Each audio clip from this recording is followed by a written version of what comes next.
Good morning students.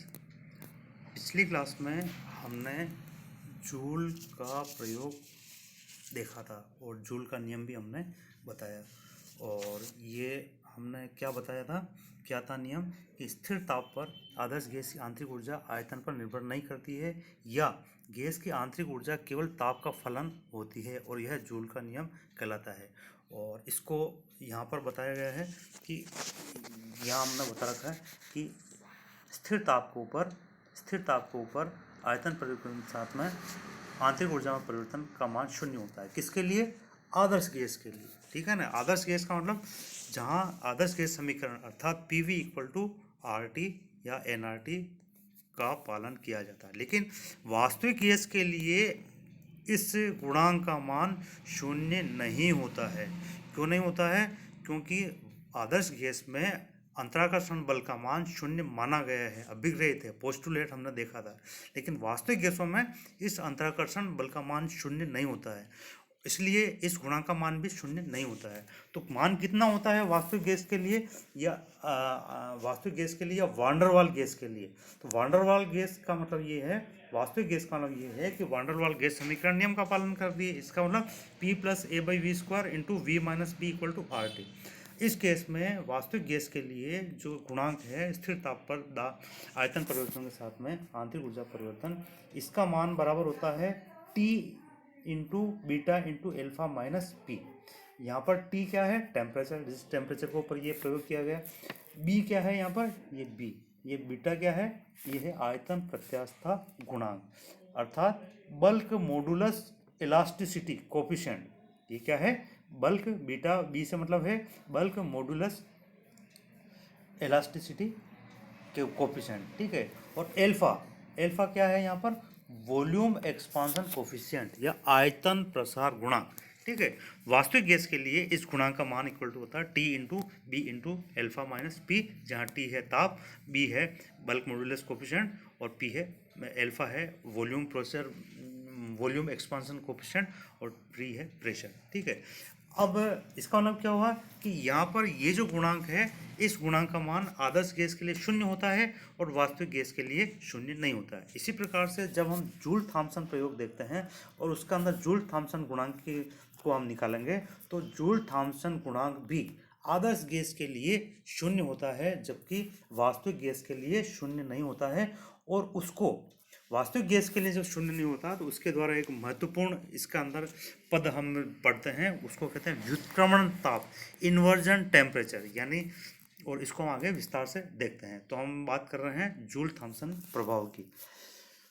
अब यहाँ joule Thompson प्रभाव किसको कह रहे हैं कि आप देखिए कि रुद्धोष्म अवस्था में प्रयोग हमने किया, जो है जो जूल प्रयोग किया उसका अंदर क्या है कि ऊष्मा का आदान प्रदान नहीं हुआ। ठीक है। हम उसको रुद्धोष्म अवस्था कह सकते हैं। तो जूल थॉम्सन ने दोनों ने मिलकर प्रयोग किया और ये इसको इस प्रकार से समझाया कि रुद्धोष्म अवस्था में यदि गैस को एक सरंध्र डॉट यानी पोरस प्लग से होकर उच्च दाब से निर्वात या निम्न दाब की ओर प्रवाहित किया जाता है तो गैस के ताप में कमी होती है यानी शीतलन होता है।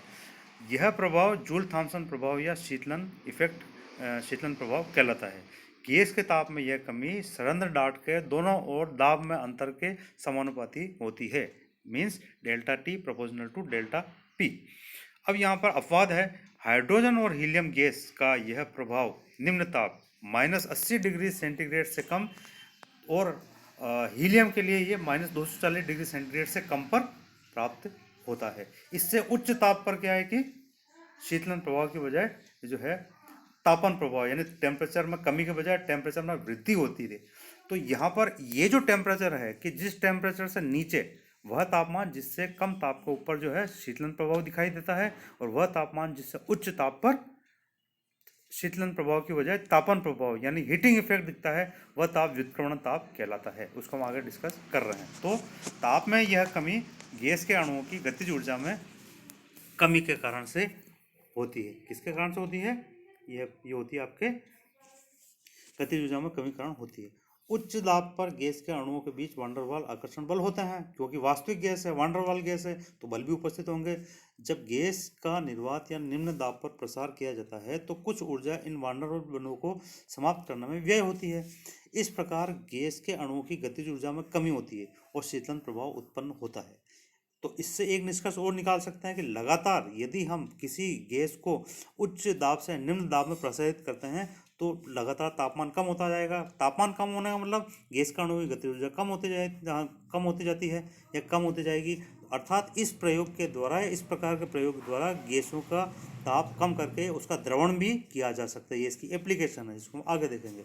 ठीक है, तो आदर्श गैसों में वान डेर वाल बल नगण्य होते हैं, अतः आदर्श गैसों के प्रसरण में जूल थॉम्सन प्रभाव का मान भी शून्य होता है। ठीक है, अब हम ये प्रयोग देखते हैं कि जूल थॉम्सन ने क्या प्रभाव में प्रयोग किया, इसको हम एक बार विस्तार से देखते हैं। तो पहले चित्र देखते हैं। ये चित्र दिखाई दे रहा, इस चित्र के अंदर जो है आप देखोगे कि ये एस तो एक नली है ना, एस नली है। इस नली के अंदर दो पिस्टन है, ये एक पिस्टन तो ये दिखाई दे रहा एक्स और ये पिस्टन दिखाई दे रहा वाई।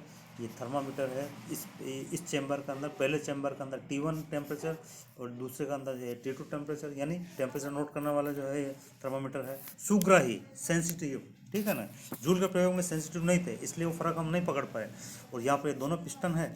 माना कि प्रयोग के प्रारंभ में V1 P1 आयतन और दाब है और प्रयोग के बाद में आयतन और दाब P2 V2 है। ठीक है, अब हम इसको देखते हैं ध्यान से कि किस प्रकार से प्रयोग किया गया।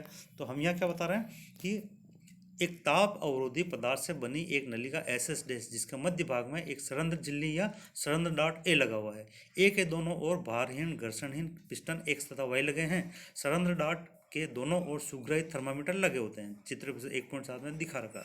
पूर्ण उपकरणों को ऊष्मा अवरोधी अवस्था में रखा जाता है, यानी आपके जो है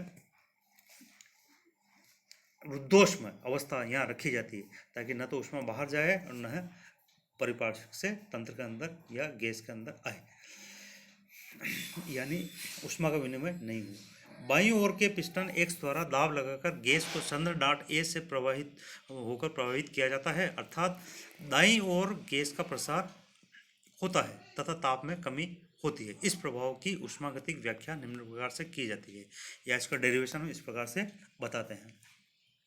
माना कि एक गैस जिसका आयतन व दाब क्रमशः V1 P1 है, सरंध्र डॉट तथा पिस्टन एक्स के बीच भरी है, बाईं ओर भरी है। इस गैस को धीरे धीरे पिस्टन एक्स द्वारा सरंध्र डॉट से होकर प्रवाहित किया जाता है। पिस्टन वाई को बाहर की ओर सरकाकर गैस का आयतन V2 तथा दाब P2 तक प्रसार होने दिया जाता है। ये उपकरण देखा हमने, और यहाँ स्पष्ट दिख रहा है, क्या दिख रहा है कि ये जो है, ये आपका जो है ये पिस्टन है, पहला वाला ये पिस्टन है। ठीक है, ये यहाँ से सरक के ये यहाँ तक जाता है।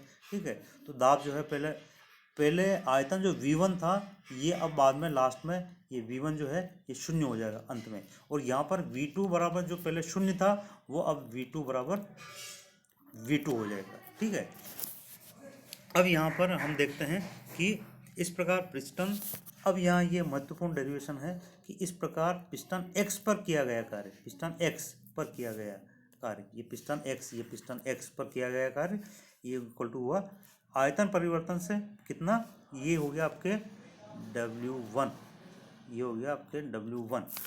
तो किया गया कार्य कितना हो गया, कार्य P1 dV, आयतन परिवर्तन V1 से V0, जिसे आपको पता है V1 से शून्य हो जाता है। ठीक है, अब यहाँ पर क्या है कि यहाँ पर लिखा है कि इस प्रकार पिस्टन एक्स पर किया गया कार्य ये धनात्मक है। इसका मतलब संपीड़न, यहाँ पर क्या प्रोसेस हो रहा है, संपीड़न हो रहा है। तो यह संपीड़न में गैस द्वारा किया गया कार्य ये क्या हो गया, -P1 इंटू, जो प्लस था यहाँ पर ये माइनस हो गया, -P1 इंटू V1। हमको यहाँ पर ये निष्कर्ष निकाल रहे हैं, हम ये निष्कर्ष निकाल रहे हैं यहाँ पर कि रुद्धोष्म प्रक्रम का मतलब जो है Q का मान 0 है। इस केस के अंदर जो है आंतरिक ऊर्जा में जो परिवर्तन है वह किए गए कार्य के बराबर होता है ना। इसको हम निकाल रहे हैं, इसी को हम यहाँ पर आगे लेंगे। और W कार्य क्या है यहाँ पर, P dV। ठीक है, तो अब यहाँ पर क्या है, पहले पद में संपीड़न हो रहा है, संपीड़न में गैस द्वारा किया गया कार्य, इसका मान है -P1 V1। ठीक है, अब हम इस प्रोसेस में जो है दूसरा पिस्टन वाई, उसका अंदर जो है प्रसार कार्य हो रहा है। तो यहाँ पर पिस्टन वाई क्या हो रहा है, यहाँ पर पिस्टन वाई द्वारा किया गया कार्य जो है कितना हुआ, ये आयतन यहाँ 0 से V2 हो गया, 0 से V2 हो गया, और ये दाब P2 और आयतन परिवर्तन dV। ठीक है, यह प्रसारण में गैस द्वारा किया गया कार्य, यह गैस द्वारा किया गया कार्य धनात्मक होगा। तो यहाँ पर संपीड़न में गैस द्वारा किया गया कार्य ऋणात्मक होगा, और इसका उल्टा यहाँ हो रहा है। तो यहाँ पर जो विस्तार है, प्रसार है, तो प्रसारण में किया गया कार्य धनात्मक होगा। दोनों के चिन्ह अलग अलग होंगे। और ये है, इसका मान है W2, ये हो गया W2। ठीक है, तो W बराबर W1 प्लस W2, दोनों को जोड़ते हैं। तो यहाँ पर अतः तंत्र या गैस द्वारा किया गया शुद्ध कार्य, हमको गैस द्वारा किया गया कार्य की ही गणना करनी है। और ये कितना मान प्राप्त होता है, P2V2 माइनस P1V1, दोनों को हमने जोड़ दिया तो मान आता है P2V2 माइनस P1V1। वापस आपको याद रखना है कि इस प्रोसेस के अंदर चूंकि यह रुद्धोष्म प्रक्रम है, इसमें Q का मान 0 है, इसलिए जो यहाँ पर जो किया गया कार्य है W, वह आंतरिक ऊर्जा में परिवर्तन के बराबर होता है। इसी चीज़ को हम निकाल रहे हैं क्योंकि Q का मान 0 है। ठीक है, अब आगे देखिए, चूंकि तंत्र बाहर से ऊष्मा का विनिमय नहीं करता है, अर्थात प्रसरण रुद्धोष्म प्रक्रम से किया जा रहा है, अतः Q बराबर 0, अतः उपरोक्त कार्य में तंत्र की आंतरिक ऊर्जा व्यय खर्च होगी, यानी तंत्र की आंतरिक ऊर्जा के आधार पर गैस के ऊपर कार्य किया जाएगा। परिणाम स्वरूप तंत्र की आंतरिक ऊर्जा में कमी होगी। यदि E1 तथा E2 तंत्र की दोनों अवस्थाओं में ऊर्जा हो तो ऊर्जा में कमी कितनी होगी, E2 माइनस E1। अंतिम ऊर्जा आंतरिक ऊर्जा E2, प्रारंभिक आंतरिक ऊर्जा E1 है। अतः ऊष्मागतिकी के प्रथम नियमानुसार हम क्या कह रहे हैं यहाँ पर, delta E equal to Q minus W। ठीक है, चूंकि Q का मान जो है 0 है, इसलिए इसका मान 0 कर दिया।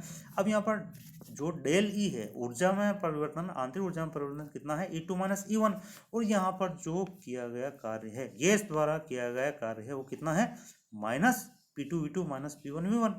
ठीक है, और इसको हम थोड़ा सा सुविधानुसार रखते हैं, तो P2V2 माइनस P1V1 को इधर लेते हैं या चिन्ह को बदलते हैं, तो एक साइड में तो आगे P2V2 माइनस P1V1 और दूसरे साइड में आगे E1 माइनस E2, चिन्ह बदल गया। और अब यहाँ पर क्या है कि हम इसको एंथैल्पिक रूप से रखते हैं। एंथैल्पिक का मतलब क्या कि आंतरिक ऊर्जा और दाब आयतन कार्य को एक साथ रखते हैं। तो यहाँ पर ये रखने पर क्या प्राप्त होता है, E2 plus P2V2 equal to E1 plus P1V1। इसका मतलब क्या हो गया, H2 बराबर H1, या इसका मतलब क्या हो गया कि H2 माइनस H1 बराबर डेल H इक्वल टू 0।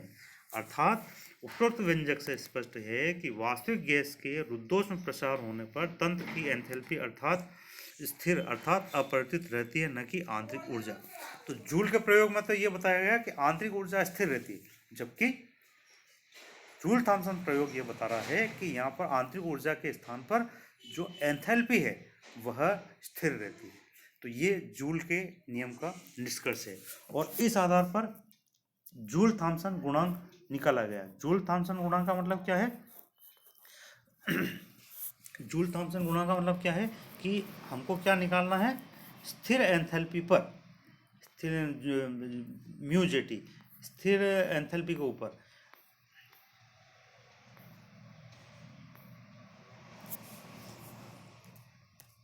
ये है जूल थॉमसन गुणांक, यानी स्थिर एंथैल्पी के ऊपर दाब परिवर्तन के साथ में ताप में परिवर्तन। प्रयोग में हमने यही मापा, हमने क्या बताया कि एंथैल्पी का मान स्थिर होता है, इसलिए H का मान स्थिर। ठीक है, और दाब परिवर्तन के साथ में हम चूंकि जो उच्च दाब से निम्न दाब की ओर गैस का प्रसारण कर रहे हैं और इसमें ताप के अंदर परिवर्तन आ रहा है, इसलिए यहाँ जो जूल थॉमसन गुणांक है उसको हम इस तरह से दिखाते हैं कि स्थिर एंथैल्पी पर दाब के साथ ताप में परिवर्तन की दर को जूल थॉमसन गुणांक कहलाते हैं, तथा इसको म्यू जेटी द्वारा व्यक्त किया जाता है।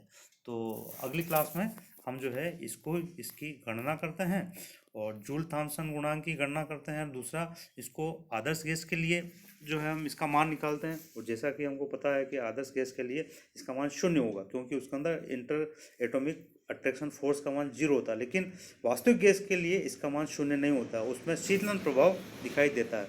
और उसके आधार पर फिर व्युत्क्रमण ताप की गणना करते हैं, किसके लिए? वास्तविक गैस के लिए। इसको हम अगली क्लास में देखते हैं।